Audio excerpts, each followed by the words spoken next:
नमस्कार दोस्तों, अंगिरा ज्योतिष पीठ के चैनल में आपका एक बार फिर स्वागत है। दोस्तों, आज हम दो हॉरोस्कोप्स को कंपेयर करने जा रहे हैं। 1984 में कांग्रेस ने 414 सीटें जीती थीं, एक रिकॉर्ड तोड़ विक्ट्री थी।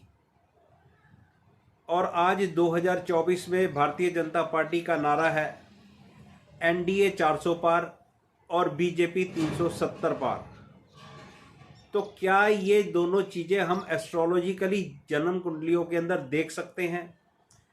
और अगर देख सकते हैं तो हमारा क्या रिजल्ट निकलता है और क्या बात बनती है, आज हम इस बात पर चर्चा करेंगे।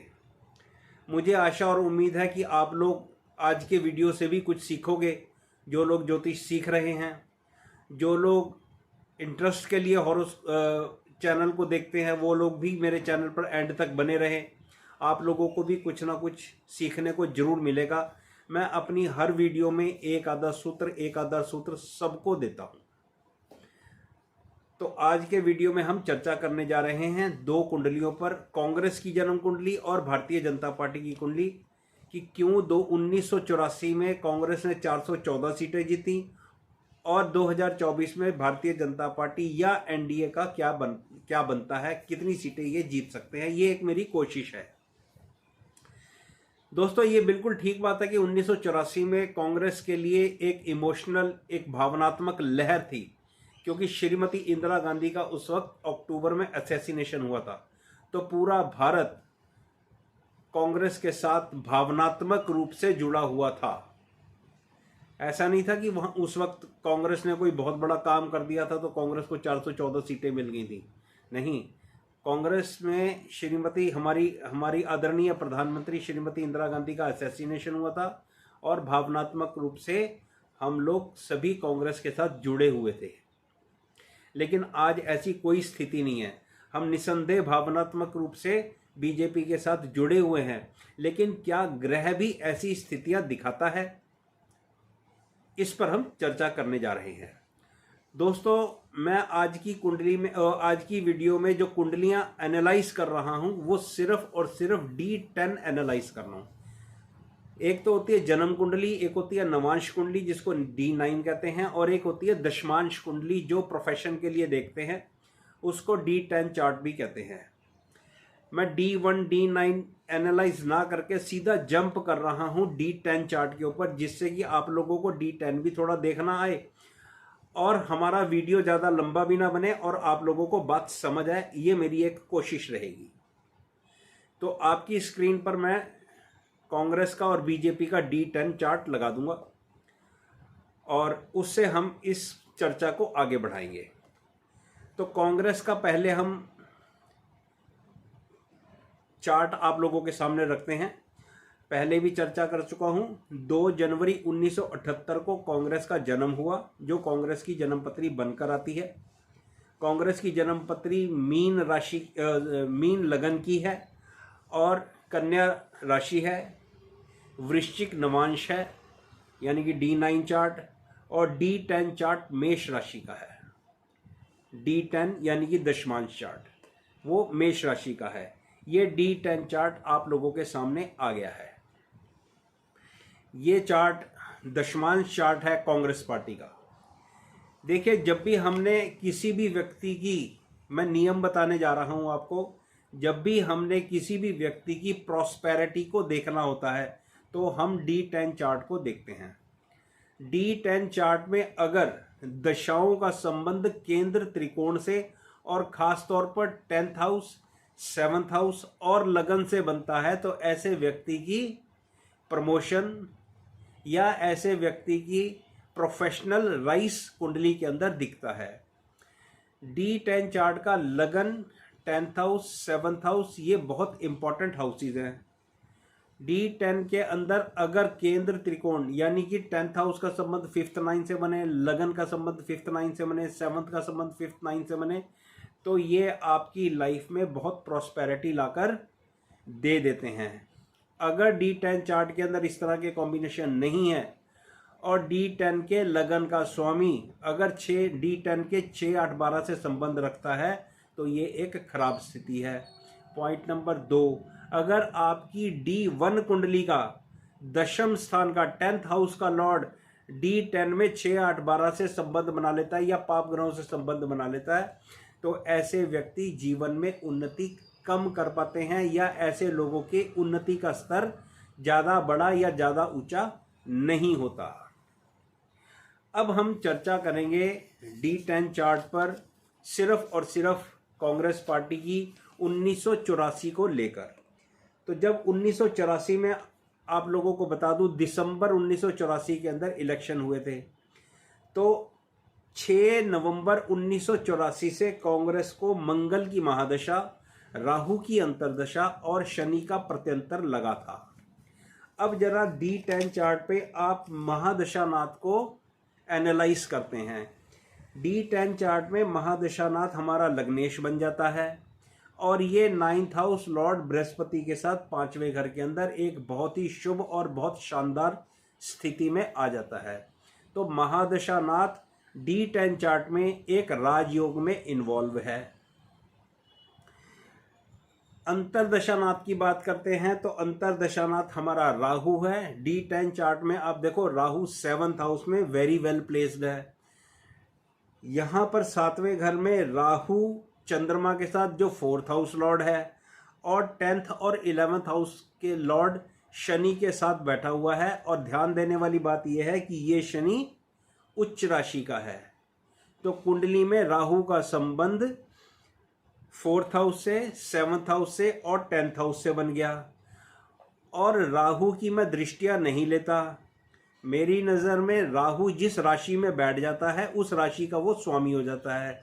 यहाँ पर राहु का डिस्पोजिटर शुक्र है जो लगन में जाकर बैठ गया, तो चारों केंद्र स्थान राहु के साथ जुड़ गए। तो राहु की स्थिति को ये और ज़्यादा अच्छा बना देते हैं, क्योंकि 7वां घर किसी भी पॉलिटिशियन के लिए इम्पोर्टेंट है। वैसे किसी भी व्यक्ति की ज़िंदगी में इम्पोर्टेंट है। क्यों इम्पोर्टेंट है? क्योंकि ये घर 10वें से 10वां है और चौथे हाउस से 4th हाउस है। तो इस घर के अंदर 4th हाउस और 10th हाउस का भायात भावम जुड़ा हुआ है। तो इसलिए ये 7th हाउस बहुत इम्पोर्टेंट हो जाता है। और 7th हाउस में 1984 में जो राहु की अंतर्दशा चल रही थी वो कांग्रेस पार्टी के लिए बहुत अच्छी चल रही थी। अब इनका प्रत्यंतर चल रहा था 1984 में सैटर्न का, यानी कि शनि का। अब जरा आप शनि को D10 चार्ट के अंदर एनालाइज करो। शनि D10 चार्ट के अंदर भाई साहब आपका 10th हाउस लॉर्ड और आपका 11th हाउस लॉर्ड हो जाता है। ये 7वें घर में उच्च राशि का हो गया। साथ में इसके बैठ गया चंद्रमा। तो राहु, शनि और चंद्रमा ये तीनों के तीनों 7वें घर में बैठकर इस शनि को भी बहुत मजबूत कर रहे हैं। इस शनि के ऊपर आप देखो 7th हाउस लॉर्ड की भी दृष्टि है। तो शनि का पूरा पूरा संबंध 7th हाउस से बना हुआ है, जो उच्च राशि का है, जो पद प्रतिष्ठा को देने के लिए बिल्कुल सक्षम है। तो इस तरह से हमारे को, और हाँ, आप में से कुछ लोग ऐसे होंगे जो जिन्होंने ये सुना होगा या पढ़ा होगा कि वर्ग कुंडलियों में दृष्टियां नहीं लेते। बिल्कुल ठीक बात है, ऐसा शास्त्रों में लिखा हुआ है। लेकिन अगर आपको दृष्टियों के बारे में ज़्यादा पढ़ना है तो मैं आपको कहूँगा कि एक बुक है, एक क्लासिकल बुक है, जातक भरणम। आप उसका एनालाइज करो, आपकी सारी भ्रांतियाँ दूर हो जाएंगी। और D10 चार्ट को जब भी आप एनालाइज करो, D1 को एनालाइज करने के बाद D10 चार्ट को आप बिल्कुल इंडिविजुअल एनालाइज करो, क्योंकि D10 चार्ट में जितने अच्छे राजयोग होंगे आपकी प्रॉस्पेरिटी उतनी अच्छी होगी। और जब दशाओं का कनेक्शन खराब हो जाएगा तो फिर आपको रिजल्ट अच्छे नहीं मिलेंगे। तो ये एक रीज़न था 1984 में कांग्रेस को क्या रीज़न की जो दशाएं चल रही थी वो इतनी सुपर क्लास चल रही थी कि कांग्रेस ने 404 सीटें जीत ली। अब शनि का प्रत्यंतर चल रहा था। शनि आप सभी लोग जानते हो, शनि जनता का कारक प्लैनेट है, रिप्रेजेंट करता है जनता को। और उस वक्त शनि का प्रत्यंतर चल रहा था जो D10 चार्ट के अंदर एग्जॉल्टेड है, उच्च राशि का है। अब सोने पे सुहागा, अब मैं ट्रांजिट की बात करूं तो उस वक्त ट्रांजिट शनि का उच्च राशि में था। शनि तुला राशि में ट्रांजिट कर रहा था और जुपिटर धनु राशि में ट्रांजिट कर रहा था और राहु वृषभ राशि में ट्रांजिट कर रहा था। अब आप देखो ये सारी चीजें जो है D1 के, जब भी ट्रांजिट आपको एनालाइज करना है तो एनालाइज ट्रांजिट आपको D1 पर ही करना है। तो तीनों का ट्रांजिट कांग्रेस कुंडली के अंदर जो D1 चार्ट है उसके 10th हाउस से कनेक्ट कर रहा था। ये एक बड़ा रीजन था कि कांग्रेस पार्टी ने 1984 में 414 सीटें प्राप्त की और एक बड़ी सफलता उनको मिली जो एक रिकॉर्ड बन के रह गई। अब हम बात करेंगे भारतीय जनता पार्टी की। भारतीय जनता पार्टी का मैंने आपसे पहले भी डिस्कस कर चुका हूं। 6 अप्रैल 1980 को जन्म हुआ, यानी कि इसकी कुंडली बनती है। कुंडली बनती है मिथुन लगन की और वृषभ नवांश की, और मकर इनका D10 का लगन है। आज की डेट में मैं इस कुंडली को मई 2024 से उठा रहा हूं, क्योंकि सारा कुछ जो कुछ भी होगा वो इनकी चंद्रमा की महादशा, बुध की अंतर्दशा और शुक्र के प्रत्यंतर में घटनाएं घटित होंगी। तो शुक्र की अंतर्दशा इनकी लगेगी, प्रत्यंतर दशा इनकी लगेगी 17 मई 2024 को, यहां से इनकी दशा लगेगी। तो मैं कुंडली को यहीं से उठा रहा हूं और ये D10 चार्ट आप लोगों की कुंडली, आप लोगों की स्क्रीन पर आ गया है। अब इस D10 चार्ट में मैंने आपको सूत्र बताया था कि बहुत इंपॉर्टेंट है लगन, 10th हाउस और 7th हाउस, और इस कुंडली के D10 के त्रिकोण हाउसेस, ये सब का अगर एक अच्छा कनेक्शन बनता है तो किसी भी व्यक्ति की कुंडली में ये एक प्रोफेशनल राइज का समय हो सकता है। तो लगभग कुछ एक बहुत अच्छे योग इस कुंडली के अंदर भी बने हुए हैं। हम सीधा दशाओं पर चलते हैं जिससे कि आप लोगों को बात को समझने में आसानी हो। आज की डेट में जो मैं कुंडली इस वक्त उठा रहा हूं वो 17 मई 2024 के बाद से उठा रहा हूं, क्योंकि यहां से शुक्र का प्रत्यंतर लग जाएगा। तो चंद्रमा की महादशा, बुध की अंतर्दशा और शुक्र का प्रत्यंतर। तो D10 चार्ट के अंदर हम चंद्रमा को जो महादशा नाथ है उसको एनालाइज करते हैं। तो आप यहां देखो कि शुक्र इस कुंडली का 7th हाउस लॉर्ड है।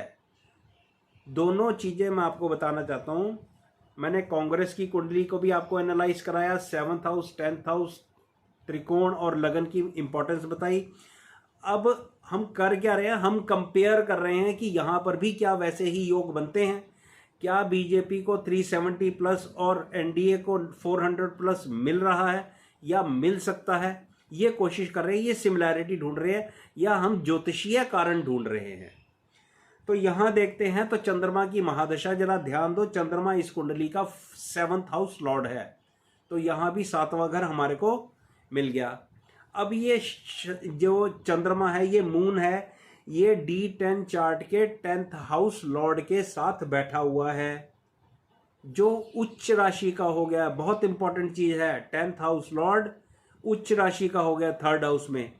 और क्योंकि मकर लगन है तो शुक्र इस कुंडली का योग कारक प्लेनेट है, तो 5वां घर यानी कि त्रिकोण हाउस भी इस कुंडली के अंदर इन्वॉल्व हो गया। अब अंतरदशा को देखते हैं तो अंतरदशानाथ हमारा बुध है। अब बुध को इस कुंडली में देखो तो ये 6th हाउस लॉर्ड जो कंपटीशन का हाउस होता है, और यहां एक बार फिर देख लो बुध यहां का 9th हाउस लॉर्ड हो गया, तो ये भी त्रिकोण ऐड हो गया। तो ये त्रिकोण का स्वामी यानी कि मरकरी, ये 10th हाउस में चला गया, जो एक इंपॉर्टेंट हाउस है स्टेटस को हासिल करने के लिए। वहां पर बृहस्पति पहले से बैठे हुए जो 12th हाउस लॉर्ड है, ये अच्छी स्थिति नहीं है, यहां पर थोड़ी समस्या है। लेकिन ये बृहस्पति 3rd हाउस लॉर्ड और 10th हाउस लॉर्ड के एक्सचेंज में बैठे हुए हैं, ये कुछ आशा और उम्मीद जगाते हैं, कुछ दिखा रहे हैं। कुंडली में जो प्रत्यंतर दशानाथ है वो है शुक्र, जो D10 चार्ट का दशमांश कुंडली का 10th हाउस लॉर्ड है, और ये शुक्र D10 चार्ट का योग कारक प्लेनेट है। और आप जरा ध्यान दो, ये उच्च राशि का बैठा हुआ है, 7th हाउस लॉर्ड के साथ एग्जॉल्टेड है। वहां पर भी शनि एग्जॉल्टेड था, अगर आपको ध्यान हो तो, प्रत्यंतर दशानाथ शनि एग्जॉल्टेड था। यहां पर भी प्रत्यंतर दशानाथ शुक्र एग्जॉल्टेड है। तो जो 3 दशाओं की मैंने बात की है वो D10 चार्ट में तीनों दशाओं का संबंध 7th house Lord, 7th house, 10th house और 10th हाउस लॉर्ड से बनता है। तो ये एक विक्ट्री तो दिखा रहा है, इसमें तो कोई शक वाली बात नहीं है। देखो, मैं ये कंपैरिजन और ये सब काम अपनी लाइफ में शायद दूसरी तीसरी बार कर रहा हूँ और पहली बार वीडियो बना रहा हूँ। ये एक मेरी कोशिश है, मैं अपनी ऑब्जर्वेशन आप लोगों के सामने रख रहा हूँ, कुंडलियाँ देखकर मुझे क्या संभावनाएं दिखती हैं।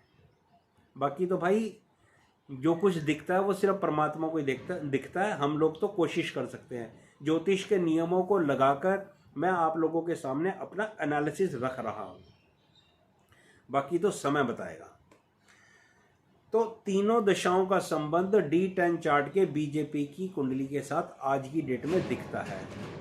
तो बीजेपी को या एनडीए को सफलता मिलती तो बिल्कुल दिख रही है, क्योंकि दूसरी तरफ अगर हम कंपेयर करें कांग्रेस की कुंडली को आज की डेट में 2024 के कॉन्टेक्स्ट में, तो वो कुंडलियां वीक हैं और बीजेपी की कुंडली उनके कंपैरिजन में काफ़ी स्ट्रांग है। तो ऐसा दिखता तो है कि भारतीय जनता पार्टी एक अच्छी सफलता प्राप्त करने जा रही है। अभी तक मैंने बात नहीं करी थी ट्रांजिट की, मैं जरा बीजेपी के ट्रांजिट की भी आप लोगों के साथ चर्चा कर लूं।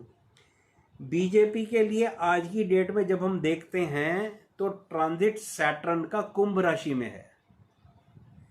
ये एक अच्छी स्थिति है। कुंभ राशि का शनि भी स्ट्रांग माना जाता है।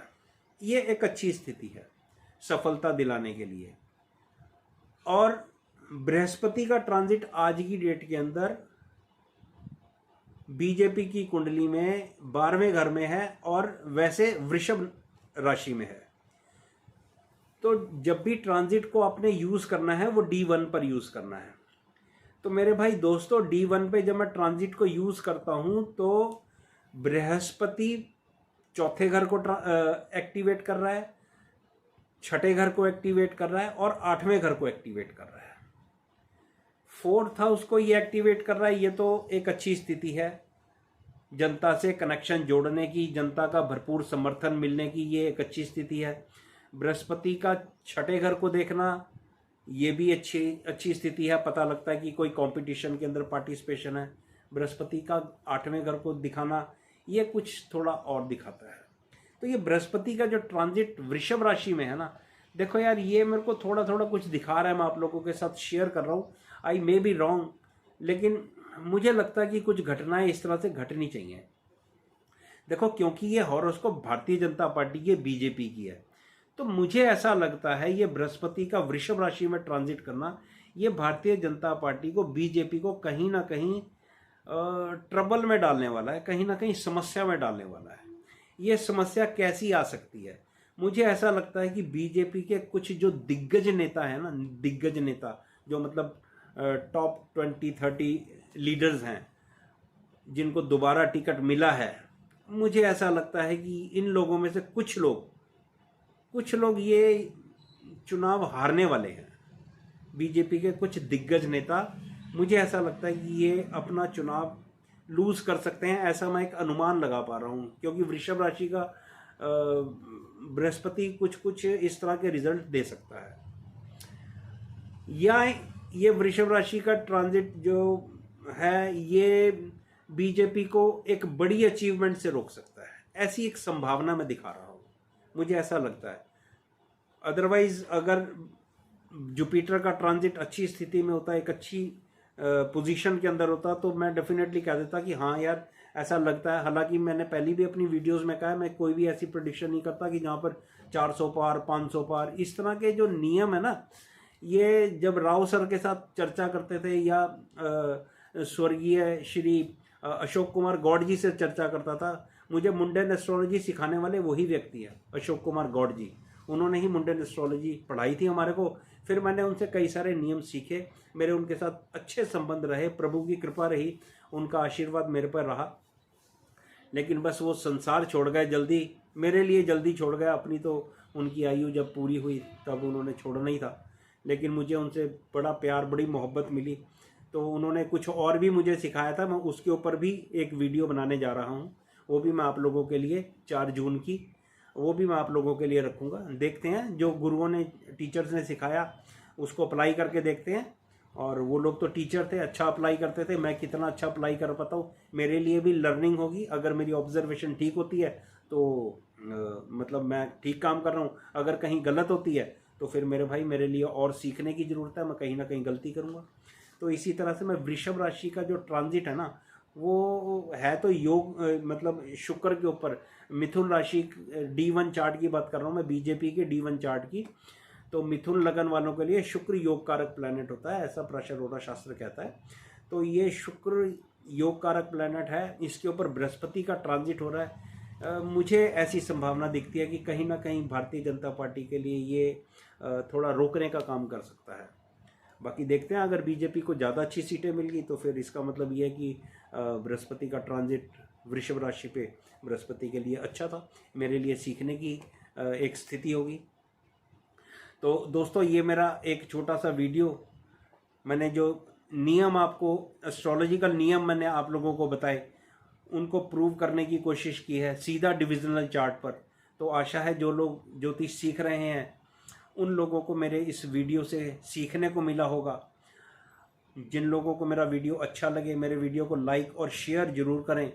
जो लोग मेरे चैनल पर नए हैं वो लोग प्लीज़ मेरे चैनल को सब्सक्राइब करें। वीडियो देखने के लिए धन्यवाद।